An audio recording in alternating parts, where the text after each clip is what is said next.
Let's go. You should always stay focused. Boys and girls, mesdames et messieurs, what's up? On est de retour dans l'univers du Scorpion. Qu'est-ce qui se passe? Écoutez, moi ça va bien, on est de retour. La température, les températures agréables sont de retour.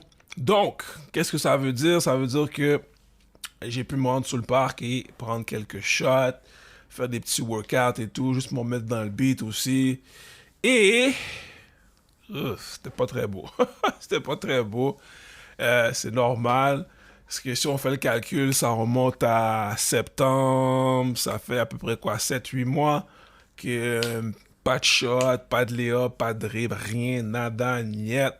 Donc, il y a de quoi te faire comme c'était pas très joli, mais je sais que éventuellement on est tous, nous sommes tous dans le même bateau en ce moment. Pour la plupart d'entre nous, ça fait des mois qu'on n'a pas eu accès à un court, à un gym. Ceux qui sont encore de l'école, comme ceux au secondaire, je sais qu'il y en a qui sont en mesure d'aller prendre quelques shots et tout, mais moi, j'ai pas accès à ça. Donc, dites-vous que la dernière vidéo que vous m'avez vu jouer du 3 contre 3, c'était la dernière fois que j'ai actuellement joué un match et être en mesure de pratiquer du basket et puis faire tout ce qu'on connaît, right? Fait que ça fait 8 mois que, je vais pas dire inactif, mais en ce qui concerne le basket, j'ai été inactif depuis septembre. OK? Donc, qu'est-ce qui arrive? Genre, j'embarque sur le terrain, commence à mettre un petit peu dedans, prendre des shots, c'est horrible, le dribble, horrible, les lay-ups, c'était correct, ça passait mieux, mais c'est normal, hein, c'est normal. Fait que moi, éventuellement, ce que je vous demande, c'est de pas vous décourager et de pas, tu sais, comme on dit en anglais, don't quit on yourself, de pas vous abandonner puis dire, ah, t'es poche, on oublie ça, puis on retourne à la maison, puis on s'en met plus dedans. Hein. Non, c'est le processus va être long. OK, le processus va être long et peut-être même qu'il va être moins long que vous pensez, dépendamment de la rapidité que vous vous mettez dedans. Ça se peut que ça arrive très rapidement. Moi, je me dis là, d'ici fin mai, OK, fin mai, je devrais être correct. Mais, puis quand je dis fin mai, c'est parce que je vais vraiment faire que des workouts. Je vais pas jouer des matchs, mais ça se peut que quelque part mi-mai ou peut-être vers la fin de mai, là je commence à embarquer dans des 2 contre 2, des 3 contre 3, parce qu'éventuellement, tout le workout qu'on va faire, hein, quand je dis on, parce qu'on va tous le faire, je vais le faire aussi parce que je vais workout de mon côté aussi, mais éventuellement, les workouts, à un moment donné, il va falloir les tester pour voir où est-ce qu'on est rendu dans notre évolution, right? Si on a évolué. Puis en même temps, c'est le temps aussi si on veut développer des nouveaux moves. Tu vois, on va dire step back, step back. Je suis pas un fan du step back, so on oublie ça. Mais incorporer des nouveaux moves dans notre répertoire pour éventuellement qu'on surprenne. Maintenant, on est là pour s'améliorer et aussi en même temps peut-être pour surprendre aussi, faire comme genre, les autres gars vont faire comme, oh hey, l'année passée, je te voyais pas faire ça. Donc, c'est le temps, guys. C'est le temps parce que là, on est de retour en mode apprentissage. Et en même temps, on est de retour en mode développement. Parce que là, on se redéveloppe. Quand je regarde les vidéos que j'avais faites comme septembre, durant l'été, je me regarde et je suis comme, wow, ok, tu sais. Mais je me dis, c'est pas impossible. Fait que si je me dis que c'est pas impossible, moi, hein, si moi, je me dis que c'est pas impossible, croyez-moi que c'est pas impossible pour vous non plus. Fait qu'il faut pas rentrer dans ce mental négatif. Parce que là, l'été arrive, puis là, on sera pas actif. Là. On va pas jouer au basket. Impossible. Faut se dire, OK, regarde, je me donne du temps, je vais être patient envers moi-même, ce qui est super important. Je vais être patient envers moi-même et suivre mon développement. Alright? Donc, moi, qu'est-ce que j'ai remarqué de moi? Pour jour 1, c'est que éventuellement mon dribble était pas bon. Pourquoi? Parce que j'ai remarqué que si vous regardez les vidéos d'avant, je suis vraiment très bas quand je dribble. Okay? Je dribble pas à mi-chemin là, de ma hauteur. Je suis vraiment très bas. Fait que mes mains sont au niveau de mes chevilles la plupart du temps quand je dribble parce que je reste très bas. Et que j'ai remarqué que quand j'ai regardé la vidéo, mais j'étais pas vraiment très bas. Là. J'étais un petit peu plus haut que d'habitude. Mes mains étaient au niveau de mes genoux. Donc, j'ai remarqué que je perdais souvent le ballon. C'est sûr que par la suite, quand j'ai pris le temps de regarder la vidéo, j'ai remarqué ça, puis j'étais comme, il me semble que je suis trop haut. Il faut que je me réhabitue à retourner encore plus bas que d'où est-ce que j'étais jour 1. Mais les ups étaient bons. Les reverse, les ups, pas tant, parce que ce qui arrive, c'est que, j'espère pour vous que c'est la même chose aussi, parce que tu essaies de rester en forme, tu fais des push-ups, tu fais des sit-ups, fait que là, tes muscles deviennent un petit peu plus durs.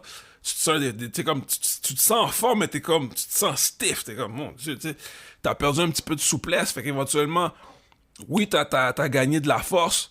Fait que là, quand je fais les reverse, ça comme, juste le petit flick of the wrist, là, pour lancer le ballon, il est trop fort. Je suis comme, oh, là, ça passe par-dessus par-dessus le rim. Je suis comme, bon, ok, trop de force. Faut se remettre là-dessus aussi. Et la shot, oh mon Dieu, la shot est un cauchemar. J'ai pas d'arc. Mon arc était flat. Fait que d'habitude, moi, quand je shoot, tout le monde le sait, je shoot très haut. Moi, quand je shoot, ça part en haut puis ça redescend. Parce que je dis tout le temps qu'il faut faire l'arc-en-ciel pour avoir une meilleure précision et que tu aies une certaine souplesse dans la shot pour que le ballon puisse bien entrer dans le panier. Mais j'étais flat. Fait que quand je shootais, c'était... Quand tu shootes trop flat, mais des fois, t'as tendance à pousser le ballon. Puis si vous allez voir, des fois, le ballon allait à gauche, le ballon allait à droite. Puis ça refusait de monter. Fait que il y avait trop de flèches un petit peu. Je tirais trop en flèche. Donc ça manquait aussi. Et sur mes off the dribble, fait que des fois, tu sais, comme je lançais le ballon, je cours après le ballon, puis là, je catch, pump fake, petit dribble, puis jump shot. Mais j'ai remarqué qu'au lieu de pousser vers le haut, mais je commençais à fade. La même chose de l'autre côté, je commençais à fade. Fait que là, je me dis, ok, là, il faut que je stabilise mon corps afin que si je fais le dribble, puis je monte, mais que je monte vers le haut et non pas vers à gauche ou vers à droite. Fait que là, il y avait trop de fade away. Non, comme c'était pas volontaire, c'était pas comme si je voulais fade away vraiment, je voulais monter comme vraiment utiliser mon momentum et monter droit et justement avoir une bonne shot, avoir un bon angle, mais ça marchait pas. Et justement, quand c'était le temps de faire de jump shot, puis le gather, je dribble, puis là, je prends mon ballon pour me préparer à shooter, mais j'étais trop bas. Mon ballon était trop bas. D'habitude, j'aime ça le tenir quand même en dessous de mon menton, des fois un petit peu plus haut. Mais là, j'étais à la hauteur de mon nombril. Fait que là, je me disais, je suis trop bas. Je suis vraiment trop bas. Pas assez de jambes. Flexion des jambes, flexion des genoux, comme on dit. J'étais pas assez bas. Donc ça aussi, il faut que je travaille ça encore. Fait qu'éventuellement, moi, j'aime ça faire ça, mais le truc, je pense que c'est bon aussi que vous le fassiez aussi. Donc, utilisez la caméra, votre téléphone. Si vous avez un ami qui peut venir avec vous, vous filmez. Comme ça, vous pouvez vous asseoir et voir. Parce que si on veut accélérer le processus, on veut devenir bon dans une courte période, on veut que ça soit comme tac, tac, tac, tout de suite. Je pense que la caméra ou le téléphone cellulaire, dépendamment de ce que vous avez, si vous l'utilisez, ça va être parfait. Comme ça, vous pouvez déjà voir comme, OK, jour 1, j'ai fait ça. Jour 2, j'attaque ça. Moi, c'est ce que j'ai commencé à faire. Je suis rendu à jour 4, jour 5. Fait qu'éventuellement, je peux voir l'évolution, voir qu'est-ce que j'ai à changer. Comme je vous dis, je me donne jusqu'à fin mai, mais éventuellement, ça se peut que je rentre un 2 contre 2, un 3 contre 3 dans le processus, juste pour tester, voir où est-ce que je suis rendu. J'ai pas fait de visualisation. Je me suis pas visualisé dans un match. J'ai vraiment comme... On va y aller avec un petit peu avec la motion, puis on verra avec le reste après. J'ai fait ça à peu près à jour 3, à commencer à me mettre dans un mood que comme si je jouais une game pour commencer à sentir un petit peu la pression de match, la pression de la défense, réagir plus vite. Fait que, tranquillement mais sûrement, ça s'en vient. Mais. Fait que, guys, je vais pas vous tenir trop longtemps. Je vais juste vous play la vidéo pour que vous puissiez voir, parce que là, on va commencer à voir les évolutions tranquillement, pas vite. Donc, guys, on n'abandonne pas jour 1, jour 2, jour 3, puis on continue là jusqu'à temps que ça arrive à jour 20, là, qu'on va se sentir bon, on va se sentir nice, puis dire, OK, tu sais quoi, je vais aller tester, puis je vais faire un 2 contre 2, 3 contre 3, même un one-on-one s'il faut, là. C'est ça. Le but, c'est de se rendre là. Alright? So, nous sommes dans l'univers du Scorpion. On va se revoir pour jour 2. Ça va être drôle. On va se voir pour jour 2, guys. Fait on se revoit. On commence les workouts. It's on!